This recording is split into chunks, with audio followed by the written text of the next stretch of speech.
En el caso de que nosotros obtengamos muy poca muestra, lo que nosotros damos prioridad es al cultivo. Eso lo vamos a ver un poquito más adelante, porque como les dije, el examen directo a mí no me dice cuál es la micosis, cuál es el hongo que le está causando micosis a mi paciente. Entonces, mediante qué yo puedo recién determinar el hongo que le está causando eso a mi paciente mediante un cultivo, porque mediante un cultivo yo recién hago el diagnóstico diferencial mediante su textura, el color, el aspecto de la colonia, el aspecto del reverso y del anverso, el periodo en el que crece, eso lo vamos a ver más adelante, no se adelanten todavía. Pero aquí ya no tienen duda, ¿no? Esos son los únicos dos reactivos que hemos estado viendo y que vamos a ver durante en los laboratorios. Hago una cosa más, en el hidróxido de potasio se le agrega ¿no es la glicerina, algo así, para que no Sí, se seque la muestra? sí, también tanto al azul de lactofinol como tiene glicerina para que no se seque, también al hidróxido de potasio se le puede agregar glicerina para evitar si el examen va a ser bastante tiempo, se le agrega glicerina al 5% para evitar que se seque.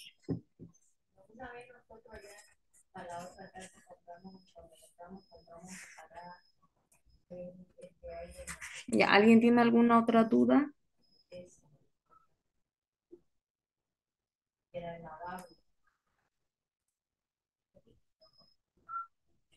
No, sí quedó claro. Ya. Entonces vamos a pasar al siguiente, ¿ya? Mm,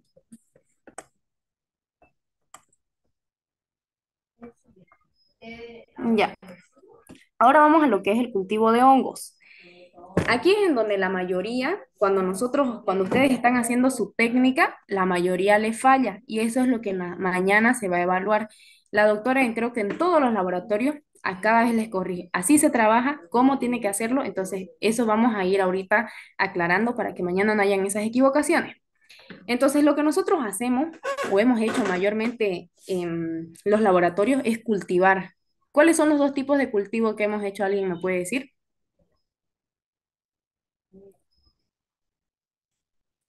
Hemos hecho dos tipos, ¿no es?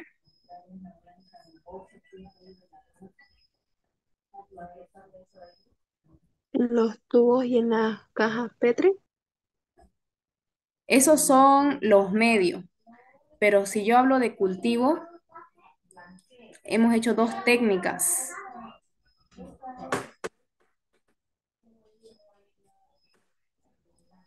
¿Alguien se acuerda? Subcultivo y microcultivo. Eso, ¿no? Hemos hecho subcultivo y microcultivo. Entonces, ¿alguien me puede decir cuál es la finalidad de un subcultivo o también llamado repique?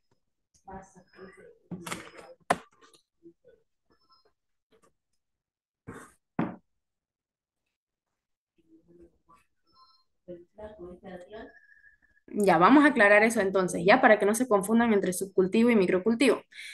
Entonces vamos a empezar con lo que es el cultivo de hongo. Como anteriormente su compañero preguntó, en el caso de que tengamos poca muestra, ¿qué se procede? En el caso de que ustedes tengan poca muestra, se da prioridad a un cultivo. ¿Por qué? Porque el cultivo, como ven aquí, es una herramienta fundamental en el área de micología que nos permite a nosotros confirmar el tipo de hongo que está causando una micosis, gracias a que a sus características macroscópicas, que son las que se ven gracias al cultivo, y sus características microscópicas, que son las que se ven bajo el microscopio. Entonces, este cultivo de hongos se clasifica en dos o lo podemos hacer en dos medios, que es en tubos cerrados con tapa rosca, como se puede ver en esta imagen, y en caja Petri. ¿Cuáles son las ventajas y desventajas de estos dos? En el caso del tubo con tapa rosca, una de sus ventajas que tiene es que hay menos contaminación. ¿Por qué? Porque la abertura donde puede entrar, siempre les he dicho a ustedes que en el ambiente donde nosotros trabajamos en el laboratorio, hay hongos saprófitos, hay hongos ambientales, que por eso se les dice a ustedes limpien sus mesones, apaguen el aire, porque el aire de por sí eh, proporciona ya un ambiente húmedo, un ambiente frío, entonces el aire tampoco no está muy limpio, que digamos, el aparato, entonces todo ese aire está contaminado. Entonces, este medio de cultivo en tubo, al tener una abertura más pequeña, a diferencia de lo que es una caja Petri, nos permite o minimiza lo que es la contaminación de nuestro medio. Esa es una de sus principales ventajas. Ahora, ¿cuál es su desventaja? Que al ser en tubo, si se dan cuenta, su superficie es mucho menor que la que hay en una superficie en una caja Petri. Entonces, aquí a veces es un poco complicado diferenciar qué tipo de hongo es. En cambio, en lo que es en el agar de caja Petri, es mucho más fácil. Pero si nosotros queremos aislar hongos y evitar contaminaciones, los tubos cerrados con tapa rosca es la mejor opción. Ahora, otro cultivo, otro medio que nosotros tenemos es en caja Petri, que si ustedes han observado sus guías, nosotros tenemos unas imágenes de cada tema, de cada hongo. La mayoría de los cultivos en que se hacen en caja Petri. Entonces, esa caja Petri tiene la ventaja de que tiene una superficie plana, tiene una superficie mucho más grande y esto favorece al desarrollo del hongo. Entonces, nos da como una colonia más desarrollada debido a la superficie mayoritaria que tiene la caja Petri comparada a la del tubo. Y recién aquí, nosotros, gracias a las características de esa colonia, recién mediante un cultivo podemos decir qué tipo de hongo es el que está causando una micosis al paciente. Ahora, si la muestra es de una zona contaminada, estos medios de cultivo por si acaso son preparados y también se les puede agregar ciertas cosas. Entonces, por ejemplo, si ustedes como bioquímicos van y les dicen, suba tal paciente necesita que usted le tome muestra para un examen, para un cultivo de hongo o un cultivo micológico. Entonces, ustedes van y imagínense que es una herida. Quizás es un pie diabético y el paciente no le han hecho una asepsia a la herida del paciente. Entonces, van, toman la muestra y se van a su laboratorio y hacen el cultivo. Entonces, en esa herida que tenía ese paciente también pueden haber otros tipos de microorganismos, pueden haber bacterias, pueden ver otro tipo de hongos que ustedes no los necesitan. Entonces, por esa razón es que se les coloca agregados a estos agares. Uno de los principales agregados que se le coloca es el cloranfenicol y la cicloheximida o actidione. Entonces, si mañana se les pregunta si la muestra, usted tiene una muestra que la extrajo de una zona contaminada, ¿al qué se le debe agregar a los medios? Entonces, la respuesta es cloranfenicol y actidione. Pero esto también va a depender de qué. ¿Para qué sirve el cloranfenicol? ¿O qué es el cloranfenicol? Me imagino que en teoría igual se los ha dicho la doctora.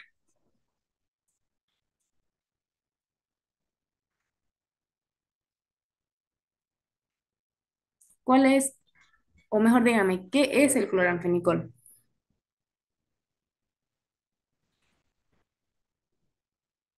Hasta es un medicamento, ¿no es? Nosotros lo tomamos.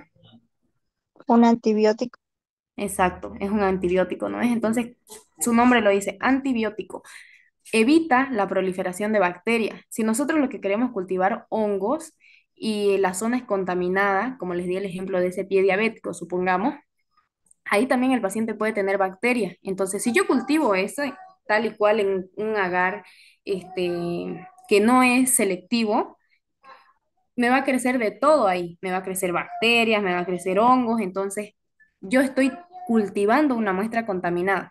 Entonces, el cloranfenicol me ayuda a mí a evitar la proliferación de bacterias, que estas pueden ser contaminantes al momento de mi diagnóstico.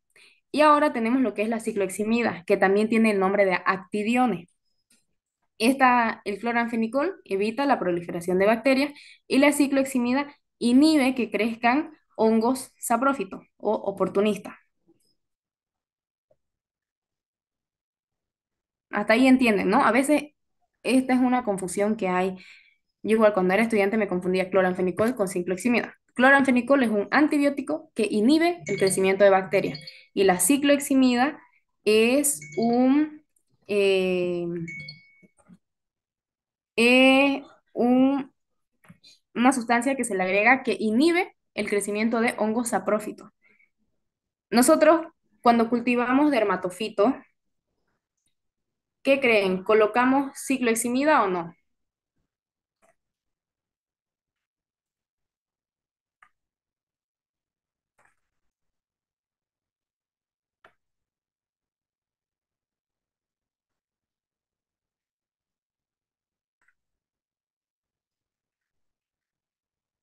¿Puedes Sí, repetir la auxilio. pregunta? ¿Mm? Por ejemplo, cuando cultivamos el Microsporum canis, No, ¿colocamos o no colocamos?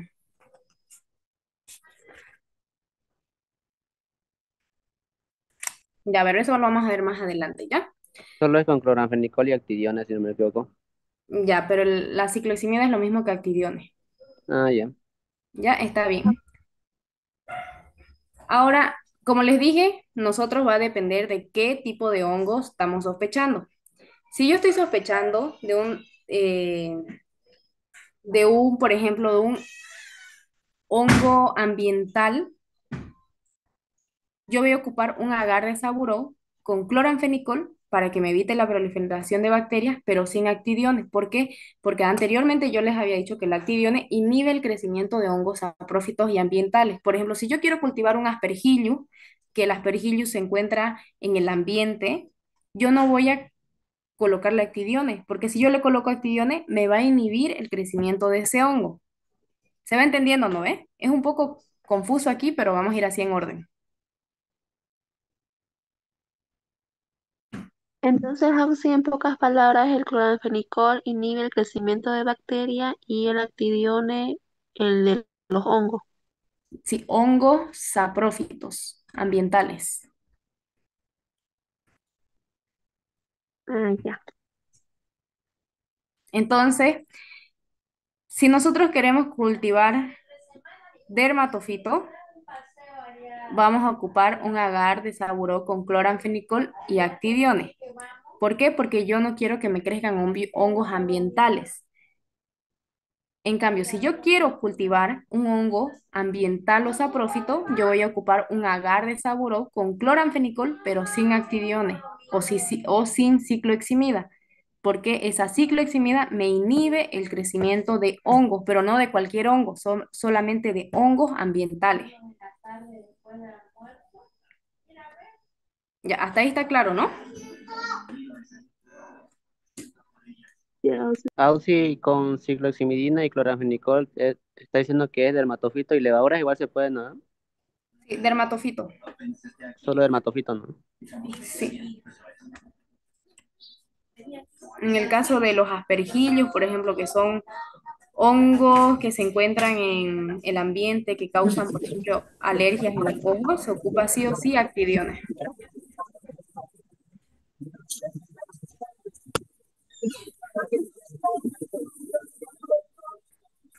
Ya. Entonces, estos dos, por si acaso, el cloranfenicol y la cicloheximida o el actidione, son agregados. El agar está hecho de sauro y se le puede agregar ambos, ¿ya? Ese antibiótico y ese antimicótico. Ahora, cuando nosotros hemos hecho ya el cultivo, la temperatura ideal de incubación para el hongo va a depender, pero la mayoría de la temperatura a la que se... Ratingo. Pero si estoy sacando la... ¿Dónde?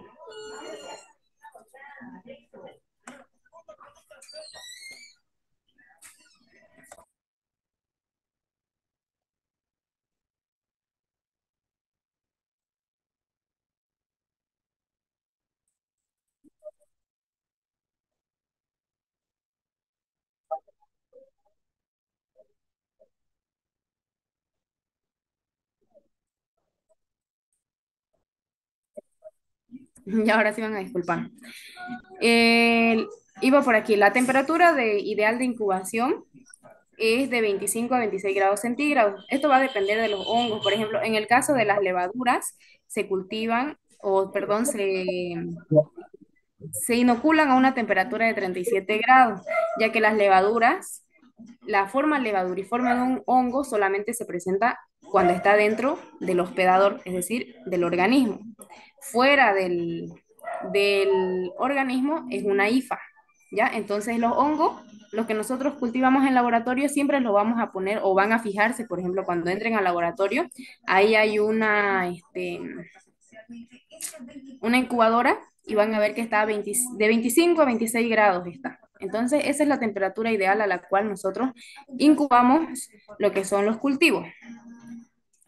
Ahora, ¿Alguien se acuerda qué recomendación les dábamos cuando se cultiva en tubo?